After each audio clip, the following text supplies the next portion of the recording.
Namo tassa bhagavato arahato samma sambuddhassa. Namo tassa bhagavato arahato samma sambuddhassa. Namo tassa bhagavato arahato samma sambuddhassa. Ya, kepada upasaka-upasika yang berbahagia yang dapat hadir di Dhammasala ini sungguh merupakan keberuntungan Anda. Kenapa? Karena Anda dapat kesempatan mendengarkan Dhamma yang baik di permulaan maupun di pertengahan dan di akhir. Pada hari ini saya akan membawakan dua hal yang sangat penting, yaitu yang pertama adalah hiri. Hiri dalam bahasa Pali artinya adalah malu akan berbuat ketidakbaikan. Dan yang kedua adalah otapa.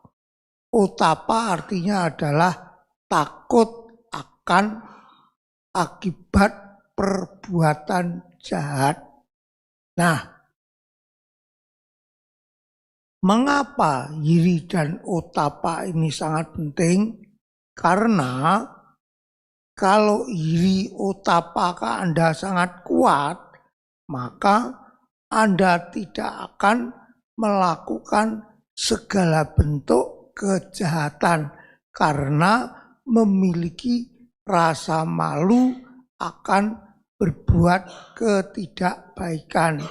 Demikian juga tentang otapa. Anda akan merasa takut akibat perbuatan jahat akan membuat Anda menderita dalam waktu yang cukup lama kalau Anda melakukan kejahatan yang sangat fatal. Oleh karena itu, hiri otapa merupakan bantuan yang sangat baik bagi kita agar sila kita menjadi kokoh. Kalau sila kita kokoh, tentu bagi kehidupan kita, baik pada saat sekarang maupun pada nanti, akan menjadi terang atau dalam keadaan baik-baik saja, dalam keadaan lingkungan yang berbahagia. Oleh karena itu, hiri dan otapa walaupun tampaknya sangat sederhana, tetapi kalau kita mau gali dengan baik, maka itu betul-betul merupakan senjata yang ampuh sebagai pelindung kita, bagaikan kita memiliki tameng atau baju jirah untuk melindungi batin kita dari hal-hal yang tidak baik atau kilesa, kekotoran batin yang terutama terdiri dari 3 hal. 1, loba kilesa, yaitu kekotoran batin yang dibujuk oleh keserakahan. Dosa kilesa, kekotoran batin yang dipicu oleh kebencian. Dan moha kilesa, kekotoran batin yang dibentuk oleh ketidaktahuan atau kebodohan. Karena itu, kalau Anda memahami dan memegang hiri otapa ini, maka Anda berada di jalan yang benar, jalan yang membentuk kebahagiaan dan menjauhkan Anda dari permasalahan-permasalahan yang membuat Anda terlahir di alam apaya. Ada 4 alam apaya. Yang pertama yaitu alam neraka. Yang kedua alam peta. Yang ketiga alam binatang. Dan yang keempat adalah alam asura. Bagi Anda yang hiri dan otapannya sangat kokoh, boleh dikata 4 apaya ini tertutup bagi Anda. Karena itu, peganglah teguh, sempurnakanlah hiri dan otapa Anda. Sekali lagi saya ulangi karena hal ini adalah sangat penting. Hiri adalah malu untuk berbuat jahat. Otapa adalah takut akibat perbuatan jahat.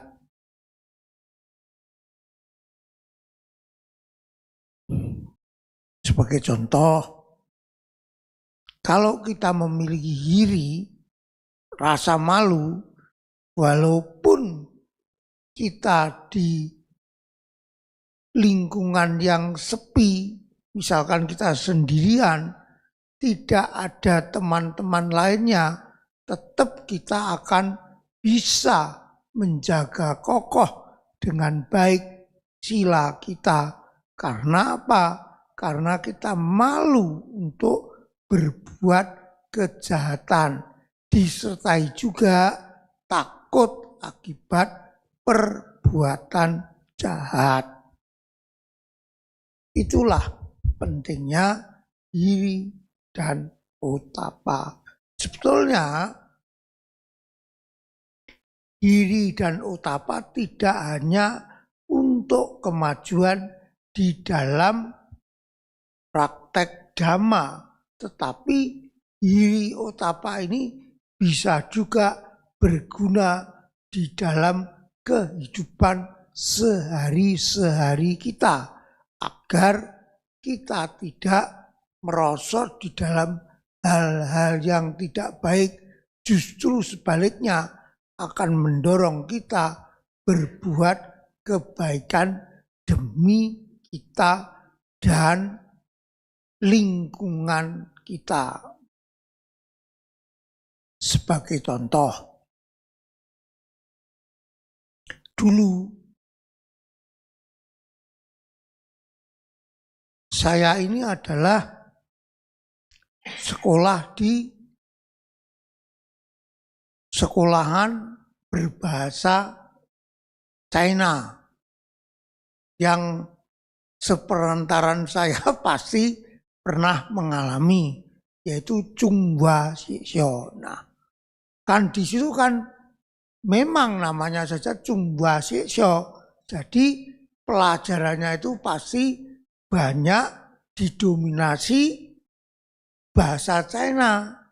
Dan saat zamannya Pak Harto, karena kebijakan politiknya adalah anti-Chinese, jadi sekolahan itu ditutup. Nah, saya masih ingat waktu itu tahun 1966 itu sekolahan kita ditutup. Nah, bahkan saya sempat tidak sekolah itu 2 tahun. Jadi sekolahan kita ditutup, kita itu masih mengharapkan semoga kondisi politik ini membaik dan dibuka lagi. Jadi walaupun kita tidak sekolah, tetapi kita masih berjuang untuk belajar melalui pelajaran les dalam sehari-hari. Jadi waktu itu kita ya sembunyi-sembunyi gitu di rumah siapa yang berani menerima pelajaran les bagi kita. Ya, tuh kurang lebih selama 2 tahun. Terus begitu. Ya, akhirnya para orang tua pun juga memikirkan, nah ini gimana ini, ya sudahlah, dimasukkan sekolah, ya sekolah rakyat atau sekolah berbahasa Indonesia. Nah saya masuknya itu di sekolah namanya itu Taman Siswa. Sampai sekarang perguruan taman siswa itu di setiap kota ada. Walaupun sekarang loh ya, mutunya itu mulai mengalami kemunduran dibandingkan sekolahan-sekolahan Katolik Petra contohnya begitu. Saya waktu sekolah itu sepatu itu masih mahal. Jadi apa? Saya itu sekolah tidak pakai sepatu. Istilahnya bahasa Jawanya klicen ya. Tidak pakai sepatu itu karena apa? Sepatu itu saat itu mahal dan yang paling disenangi itu adalah bata karena sepatu bata itu sangat kuat. Karena itu orang tua banyak membelikan sepatu bata. Karena sangat mahalnya sepatu, maka kita pun cara menggunakannya pun juga sangat hati-hati atau di eman-eman sampai waktu kita akan masa pertumbuhan. Saat saya tumbuh semakin besar, kaki saya kan juga semakin besar. Itu saya paksa-paksa pakai sehingga apa? Jari kelingking kaki saya itu melipat sampai sekarang. Kalau saya baru dari kamar kecil, saya siram telapak kaki saya itu hilang satu, kelingkingnya tidak ada. Karena itu kalau Anda melihat itu adalah tanda kaki saya. Kelingkingnya itu melipat begini, jadi tidak menempel.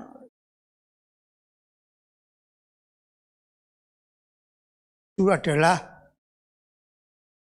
cerita masa itu. Nah, ya karena kita itu saat itu banyak didominasi, bukan didominasi, diajari bahasa Mandarin, sedangkan bahasa Indonesianya sangat kurang.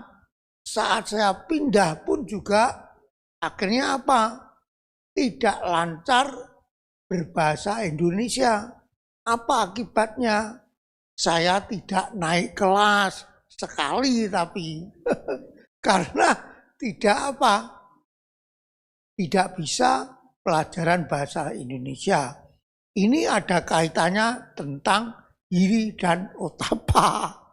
Nah kayak saya tidak naik kelas kan malu toh. Nah ya sudahlah, naik kelas tidak apa-apa. Tapi kemudian muncul Hiri saya harus giat belajar. Saya teliti sendiri, kenapa saya kok nggak bisa. Ternyata saya tidak lancar di dalam bahasa Indonesia. Ya kalau anak-anaknya orang yang mampu, gampang aja atau solusinya mengundang guru les untuk belajar.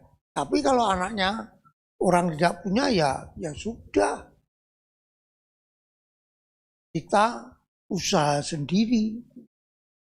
Mulai dari situ, pertama saya ya ogah-ogahan.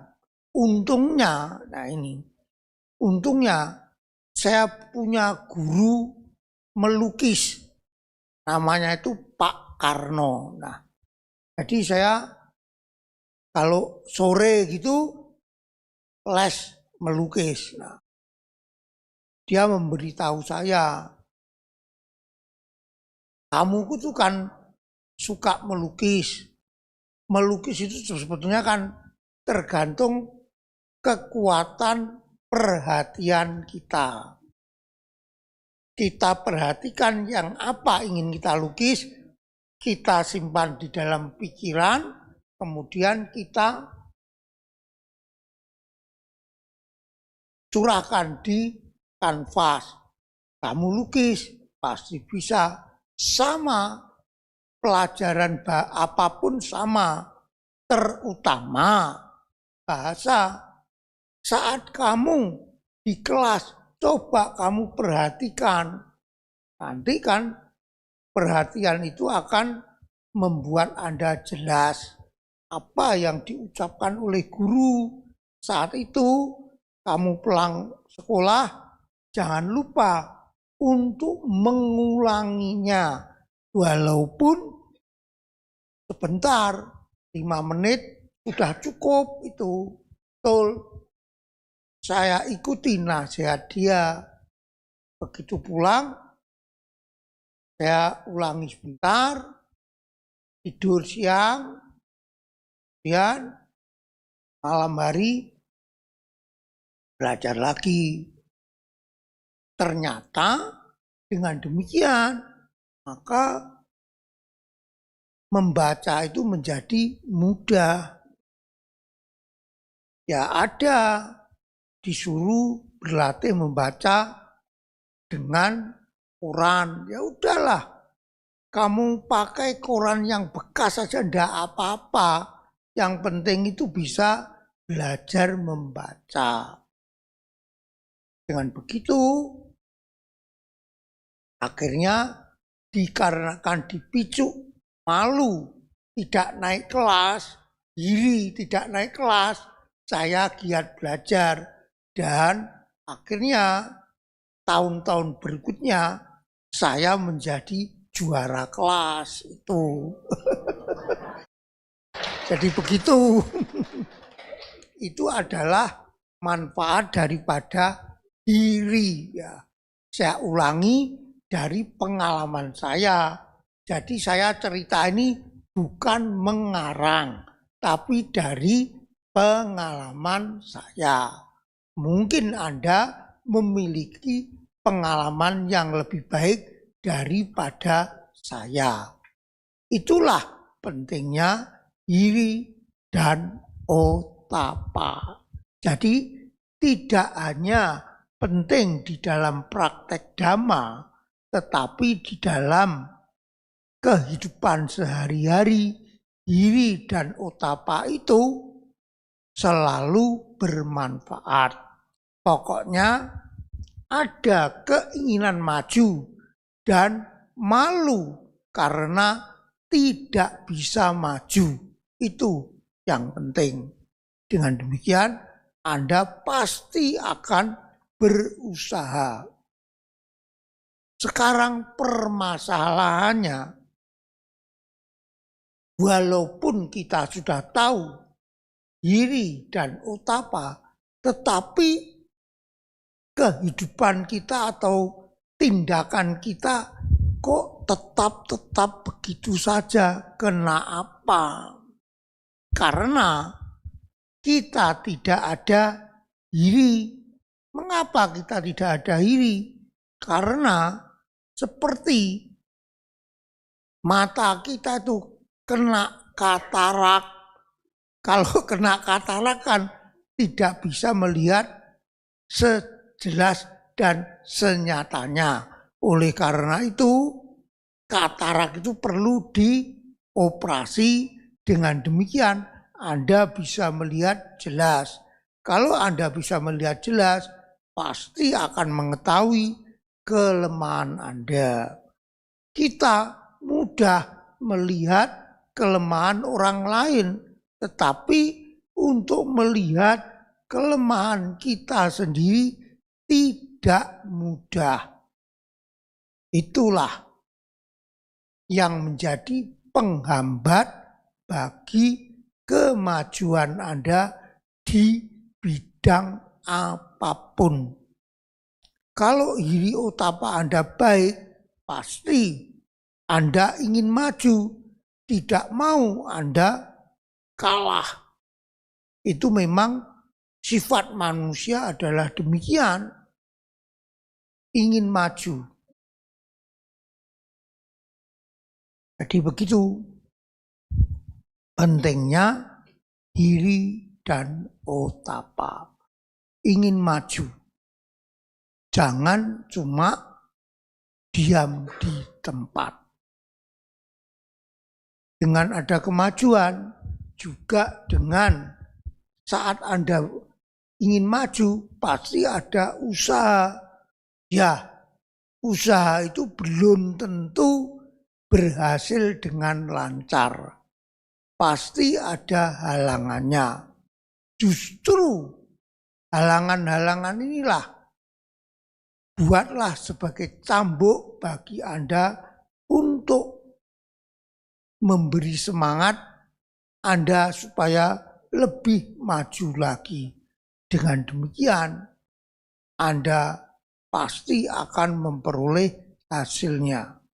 Saat hasil Anda peroleh, Anda akan mengetahui perjuangan Anda tidak sia-sia.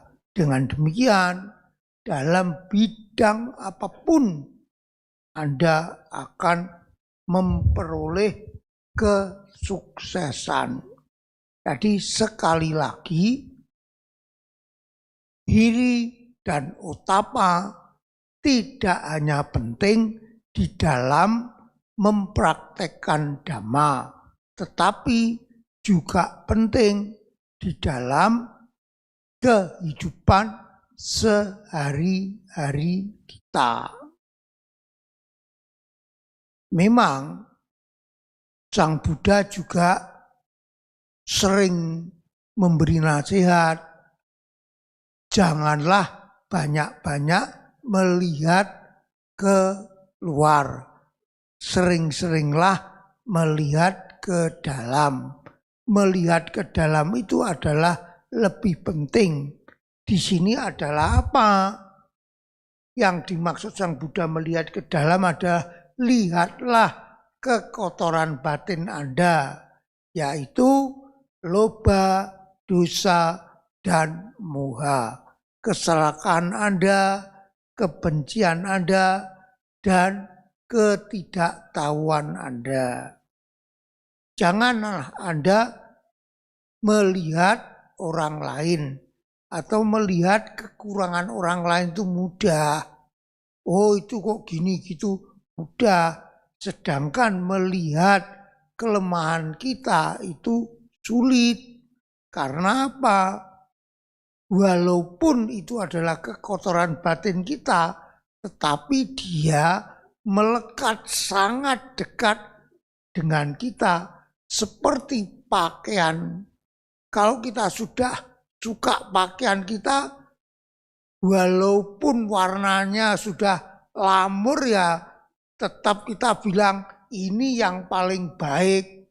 Ya toh, walaupun orang lain tahu itu pakaianmu itu sudah warnanya sudah kuno. Tapi karena kita suka, tetap kita bilang itu adalah yang terbaik, yang paling nyaman. Nah, memang begitu, merubah kebiasaan itu tidaklah semudah membalikkan tangan. Walaupun kita sudah tahu hal itu tidak baik bagi kita, tetapi karena sudah melekat, itu memang sangat-sangat sulit untuk berubah. Apa yang membuat kita melekat, terutama sangat melekat, apapun, baik pakaian, pekerjaan, hobi, olahraga, itu kalau mau kita rubah itu sangat-sangatlah sulit. Memang merubah apa yang menjadi lekat pada kita itu adalah menyakitkan. Contohnya, kalau Anda punya luka, kemudian Anda tempeli tensoplas, saat Anda melepas, pasti Anda sakit. Karena apa? Karena ada bulu-bulu yang melekat di tensoplas itu ikut tercabut. Saat bulu itu tercabut, Anda merasa sakit walaupun sedikit. Demikian juga apa yang kita sukai, apa yang kita lekati, kalau mau kita jauhkan dari diri kita pun juga ada rasa sayang yang sangat mendalam di batin kita sehingga sulit untuk berubah. Itulah pahitnya kemelekatan. Kita perlu memiliki rasa tega atau tegas untuk mengatasi hal-hal yang membuat kita melekat. Supaya apa? Supaya kita bisa melihat hal-hal itu menjadi jelas. Demi apa? Demi kebaikan, demi kemajuan kita, bukan untuk kepentingan orang lain. Ya, ada juga kepentingan orang lain, tetapi terutama adalah untuk kebaikan kita. Karena itu, bagi Anda yang kemungkinan Bante ngomong hiri utapa itu gampang aja karena tidak mengalami. Kalau yang mengalami ya sulit. Karena kita tidak ada tekad atau tidak ada apa yang disebut aditana, itulah yang membuat kita tidak berjuang dengan sungguh-sungguh. Memang kelekatan itu sangat menyakitkan bagi kita. Tapi kalau kita merenungkan keuntungannya bagi kita itu sangat besar, sangat banyak, maka Anda tidak akan sayang untuk melepasnya. Saat Anda bisa melepasnya, maka janganlah Anda berpaling ke belakang untuk mengulanginya. Sekali Anda berpaling ke belakang, maka kemelekatan itu akan mengejar kembali. Seperti bayang-bayang yang mengikuti kita. Kalau sudah begitu, sulit lagi. Karena itu perlu adanya hiri dan otapa. Saya berbicara begini bukannya saya tidak ada kelemahan, ada. Mungkin banyak umat-umat yang mengetahuinya. Terutama saya itu sulit untuk menghindari apa yang disebut lemper. Nah, banyak yang tahu itu. Itu memang hoja. Jadi sulit. Nah, di situ terjadi pertengkaran antara makan atau winaya. Nah, itu pertengkaran. Mana ini? Kalau menang lempernya ya bilang, alah winaya nanti diulangi lagi bisa. Itulah tidak ada hiri dan otapa. Ya, bukannya saya ceramah di sini, hiri otapa saya baik, tidak. Banyak umat yang mereka tahu sungkan sama bantenya. Bante opi. Terutama yang berani itu Pak Kasim. Selalu dia marahi saya. Ya sudahlah gitu. Saya juga berjuang untuk bertekad untuk menghilangi sang lemper ini. Jadi saya ceramah ini bukannya saya memiliki hiri otapa yang kuat. Tidak, saya pun juga pernah kalah ya. Tuh. Tapi umat-umat mengingatkan itu ya sungguh baik. Berarti cinta sama bantenya. Bagus itu. Itulah pentingnya hiri otapa. Jadi kalau Anda melakukan atau akan melakukan kesalahan, coba renungkan hiri dan otapa ini. Walaupun tidaklah mudah ya, mungkin suatu saat Anda kalah, tapi tidak masalah. Namanya saja kan latihan. Terus berlatih, suatu saat Anda pasti bisa mengalahkannya. Dengan demikian, saat Anda bisa mengalahkannya, maka akan timbul kebanggaan Anda. Saya bisa mengalahkan keserakahan saya. Tuh. Jadi, bagi umat yang silanya masih lemah, janganlah berputus asa. Terus berjuang. Selama napas masih di kandung hayat, janganlah putus untuk berjuang. Ya, sekali lagi berjuang. Saya pun juga berjuang untuk mengalahkan lemper. Ya, itu. Ya, ceramahnya memang sangatlah singkat dan mudah. Karena itu, saya juga kehabisan bahan ini. Sekarang kembali kepada Anda sekalian. Bisa mengajukan pertanyaan, bisa juga usul. Nah, silakan, ayo.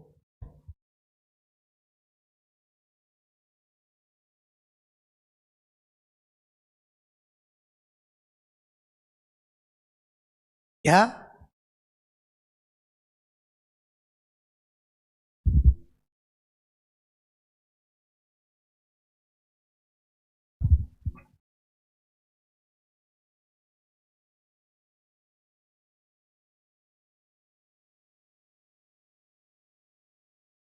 Kalau enggak ada, saya yang tanya. Lemper cap apa yang hoja itu? Itu cap jempol katanya. Ayo, ini hanya sekedar gurau supaya tidak ngantuk.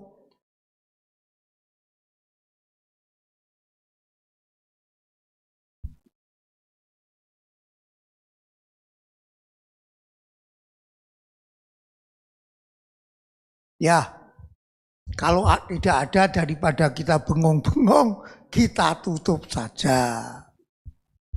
Kemudian ya memang jamnya sudah hampir tiba waktunya makan bagi biku. Kalau bagi Anda masih nanti jam 12 ya.